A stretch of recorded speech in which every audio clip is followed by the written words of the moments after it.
बच्चे, आज हम कक्षा 6 पेज नंबर 4 पर जो कौवा और लोमड़ी की कहानी दी गई है, चित्र कहानी, इस कहानी के बारे में आज हम पढ़ेंगे। तो कहानी सुनना आपको अच्छा लगता है ना? तो अब मैं आपका अभ्यासक्रम वह पूरा हो गया है, इसलिए मैं आप अभी से सभी वीडियो में आपको एक एक कहानी बताऊंगा, सुनाऊंगा। तो आप ध्यान से कहानी सुनना। इस कहानी में 6 चित्र दिए हैं, उन पर से एक कहानी मैंने बनाई है। तो आपको भी इस कहानी को सुनकर याद रखनी है और उसके बाद आपको अपने हाथों से ये कहानी लिखनी है। ठीक है, तो मैं आपको यह कहानी सुनाता हूँ। एक गांव में एक कौवा रहता था। उस गांव के पास ही एक बड़ा जंगल था। आज हम देखते हैं कि श्राद्ध के दिन अभी चल रहे हैं। किसी ने श्राद्ध से कौवे को एक पूरी दी थी, तो उस पितृ कौवा बनकर श्राद्ध खाने के आता है। इस प्रकार की मान्यता आज भी हमें देखने को समाज में मिलती है। तो किसी ने कौवे को पूरी खाने के लिए दी थी, तो कौवा वह पूरी लेकर दूर दूर जंगल में चला जाता है और एक पेड़ पर बैठकर वह पूरी खाने की तैयारी करता है। इतने में वहाँ एक चतुर लोमड़ी आती है। आप जानते हैं कि प्राणियों में सबसे चतुर कौन सा प्राणी है? हाँ, बताइए। लोमड़ी। लोमड़ी सभी प्राणियों में सबसे चतुर यानी कि होशियार होती है। वह कौवे के मुंह में पूरी देखकर उसके मुंह में भी पानी आने लगता है और मन ही मन वह सोचती है कि किसी भी प्रकार से एक कौवे के मुंह से पूरी छीनकर खा जाऊं। यह सोचकर वह कौवे की तारीफ करने लगती है कि तुम तो बहुत अच्छा गाते हो। आपका गीत कई दिनों से नहीं सुना। मैंने सुना है तुम्हारे तो तुम्हारा स्वर तो कोयल से भी अच्छा है। तो आप मुझे एक गीत सुनाओ। इसी प्रकार वह कौवे की तारीफ करने लगती है। पर कौवा भी बहुत चतुर था। तो प्राणियों में सबसे चतुर कौन होता है? कौवा।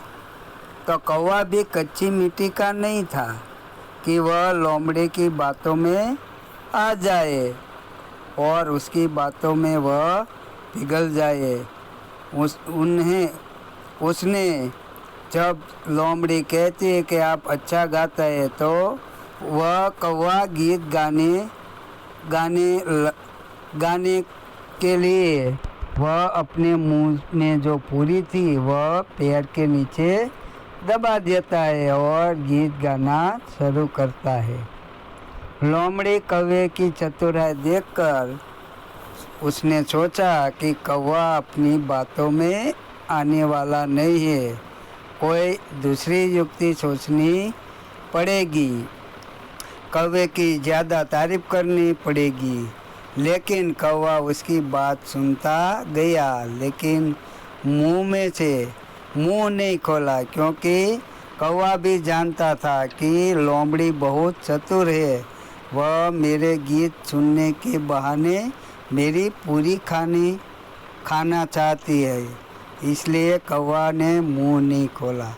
आखिर में लोमड़ी को इतनी मेहनत करने के बाद भी कौवे से पूरी नहीं मिलती और लोमड़ी निराश हो जाती है और निराश होकर जंगल में चली जाती है। और कौवा भी आराम लोमड़ी के जाने के बाद आराम से पूरी खाकर गांव में लौटता है। तो इस प्रकार इस कहानी का बोध है कि कोई हमारी ज़्यादा तारीफ करे तो हमें उसकी बातों में नहीं आना चाहिए, नहीं तो हमें बहुत बड़ा नुकसान भुगतना पड़ता है। क्योंकि कोई भी व्यक्ति अपने लाभ के बिना दूसरों की तारीफ नहीं करता। और इस कहानी का शीर्षक आप दो प्रकार के दे सकते हैं कि चतुर कौवा और दूसरा शेर पर सवा शेर।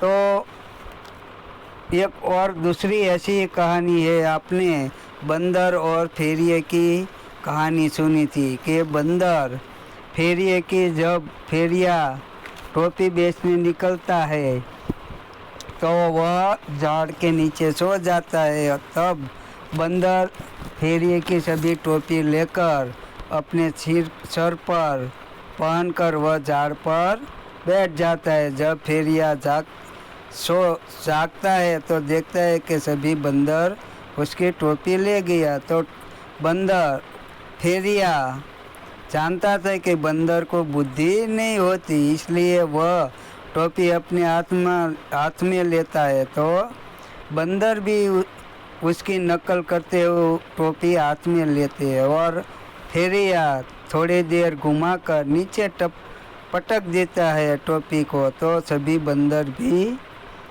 ये टोपी पटक देते हैं। तो फेरिया सभी टोपी लेकर वहाँ से चला जाता है।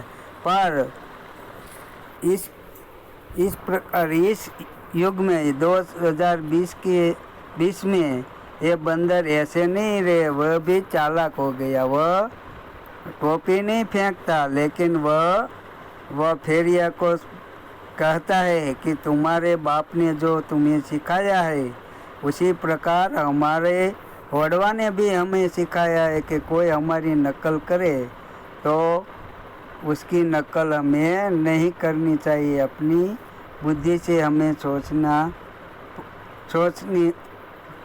पड़ेगा, यानी कि हमारे बुद्धि से हमें काम करना होगा। इसलिए इस समय का बंदर फेरिया की नकल करके टोपी वापस नहीं देता।